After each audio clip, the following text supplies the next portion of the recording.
भरने की वजह से ओवरफ्लो होके बाहर उछल के आ सकती है, लेकिन इसका मतलब मिक्सचर चलाना अशुभ है, मंगल नहीं होगा, या यूं कहते हैं ना बहुत ही गलत होने वाला है, ये सब चीजें मत मानो। थोड़ा सा रैशनल बनो। जिस प्रकार आग के नजदीक जाने से जलने का डर होता है ना, वैसे ही एक्लिप्स जब होते हैं तो उसके अंदर जो रेडिएशन निकलता है ना, उस रेडिएशन से आपको तकलीफ होगी। उसमें एक्लिप्स की गलती नहीं है, आपकी गलती है। वो क्या है वो हम जब एक्लिप्स के बारे में पढ़ेंगे बेटा तब समझेंगे। आज की तारीख में हर एक स्टूडेंट को देखो, अभी आप पढ़ रहे हो, आप पढ़े लिखे तो नहीं कह सकता, लेकिन आप पढ़ रहे हो, स्टूडेंट हो, आपको अपने पापा मम्मी को या आपके भाई बहन जो इन सब अंधविश्वास सुपरस्टिशन में मानते हैं ना, उनको सिर्फ बैठ के समझाना है। और अगर वो नहीं समझ सकते तो उनको सर का ये वीडियो दिखा देना है कि भाई एक्लिप्स होना कोई बड़ी बात नहीं है, कोई भी अमंगल या अनऑस्पिशियस या बोलते ना खराब वस्तु नहीं है। वो होना सिर्फ और सिर्फ एक नेचुरल और एक जियोग्राफिकल घटना है। वो हमें ये सिखाती है कि ऑब्जेक्ट्स जब गोल घूमते हैं तो लाइफ में या साल में कभी एक बार सब एक लकीर में सीधे आ जाते हैं, बस और कुछ नहीं। नेक्स्ट, अगर आपको कभी भी एक्लिप्स देखना हो तो एक्लिप्स देखने के लिए 2 दिन डिसाइड किए गए हैं।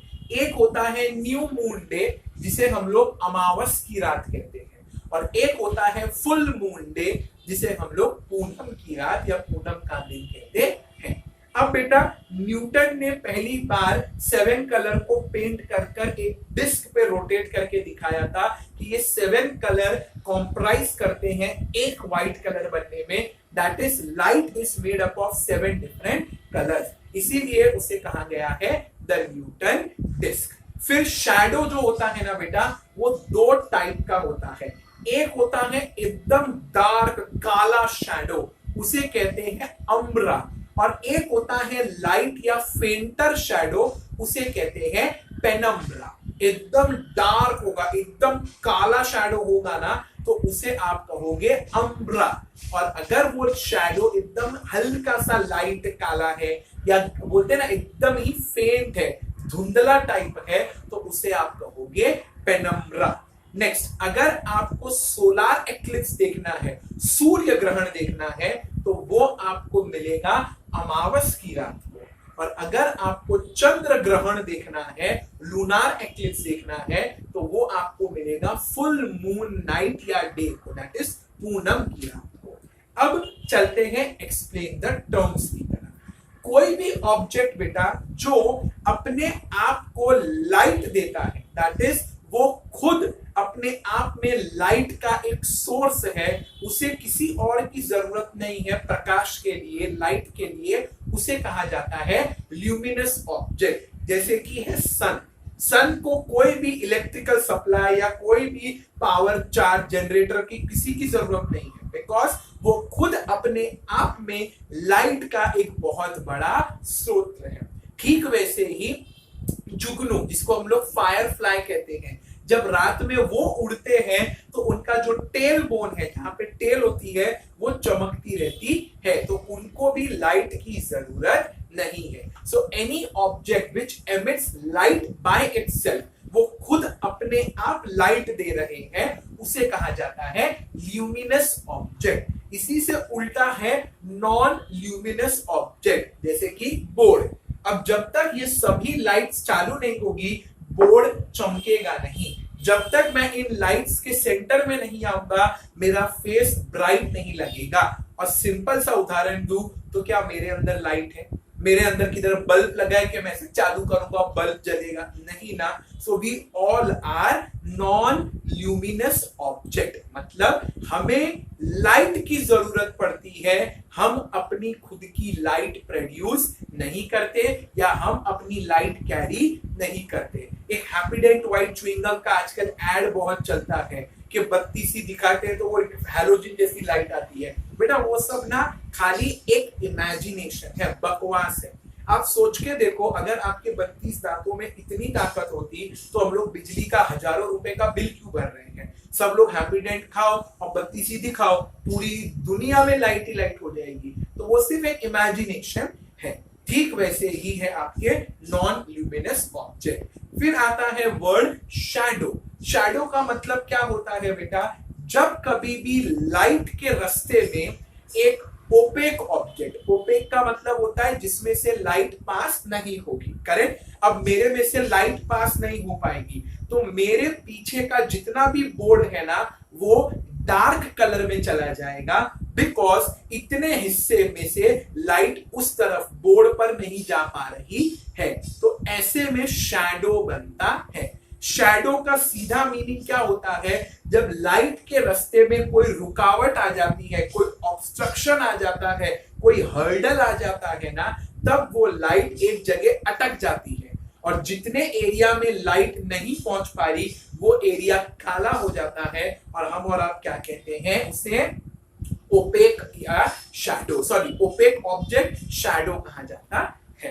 फिर है बेटा ट्रांसपेरेंट, ट्रांसलूसेंट और ओपेक। आप लोगों ने 6th में इसे पढ़ा था। ट्रांसपेरेंट का मतलब क्या होता है, वो ऑब्जेक्ट जिसमें से लाइट आराम से आसानी से पास हो जाए उसे कहते हैं ट्रांसपेरेंट ऑब्जेक्ट। जैसे कि पानी, साफ पानी अगर आप देखोगे तो आप जितना भी बॉटल लंबा हो, कितना भी गहरा ड्रम हो, कितना भी गहरा स्विमिंग पूल हो, साफ पानी, क्लियर पानी में आप पूरा नीचे तक देख सकते हो। क्यों? बिकॉज वाटर एक ट्रांसपेरेंट मटेरियल है और लाइट आराम से उसमें से पास हो रही है। जो बच्चे स्पेक्टिकल्स पहनते हैं, चश्मा, उनका वो जो फाइबर का ग्लास लगा है वो भी ट्रांसपेरेंट ऑब्जेक्ट है। इसीलिए तो चश्मा पहनने पर भी उन्हें साफ साफ सब कुछ दिखाई दे रहा है। इसी से उल्टा थोड़ा सा ऑपोजिट में चलता है ट्रांसलूसेंट। ट्रांसलूसेंट के अंदर ना बेटा 80 से 90% तक आपकी विजिबिलिटी ब्लॉक हो जाती है, आपको दिखाई नहीं देगा, आप सिर्फ महसूस कर सकते हो कि सामने कोई लाइट चालू है। जैसे कि वॉशरूम और बाथरूम में जो डोर लगते हैं ना, उन डोर के ऊपर जो कांच लगे होते हैं ना वो ट्रांसलूसेंट होते हैं।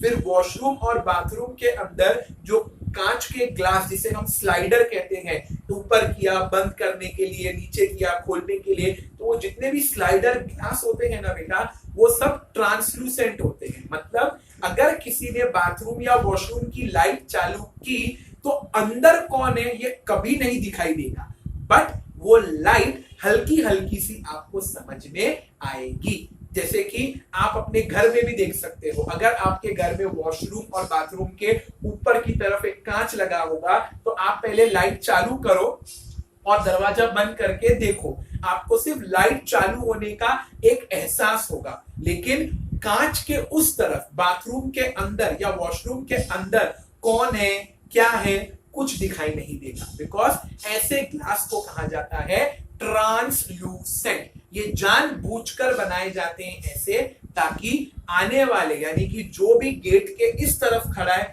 उसको पता चल जाएगा कि गेट के उस तरफ या अंदर कोई है, इसीलिए लाइट चालू है।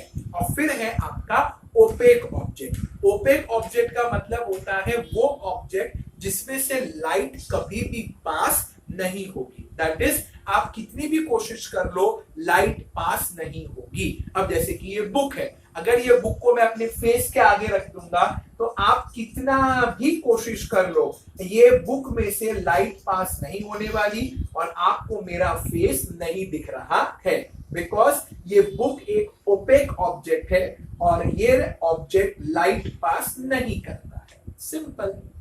नेक्स्ट है point source of light. Point source of light का मतलब होता है जब लाइट एकदम सुई जितने महीन बारीक होल में से आती है ना बेटा, तो उसे कहते हैं पॉइंट सोर्स ऑफ लाइट, यानी कि सुई जितने महीन बारीक छेद में से लाइट बाहर आ रही है।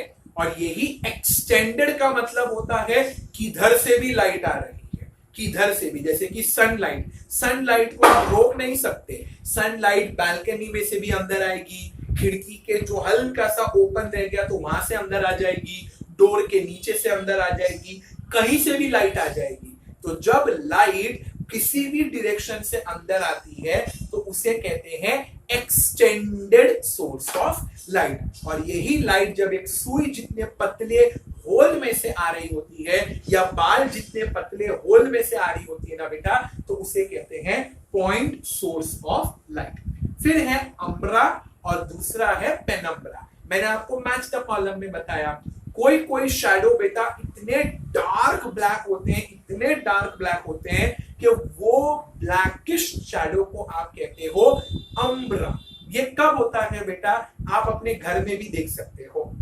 आप एक रूम में लाइट्स को ऑफ कर दो और आप एक कैंडल जला लो, आप जितना ज्यादा स्क्रीन के नजदीक जाओगे ना, आपका शैडो उतना ज्यादा डार्क होते जाएगा। तो उस डार्क शैडो को कहा जाता है अम्ब्रा। क्यों? क्योंकि आप स्क्रीन से बहुत नजदीक हो, जितना ज्यादा स्क्रीन के नजदीक जाओगे ना, आपका शैडो उतना ज्यादा डार्क होते जाएगा। तो डार्क शैडो को कहते हैं अम्ब्रा। अब इसी से उल्टा कर दो, आप स्क्रीन से दूर जाते जाओ, दूर जाते जाओ, दूर जाते जाओ, आपका शैडो बड़ा होते जाएगा और डार्क की जगह एकदम फेंट लाइट कलर होता जाएगा। उस फेंटर या लाइट शैडो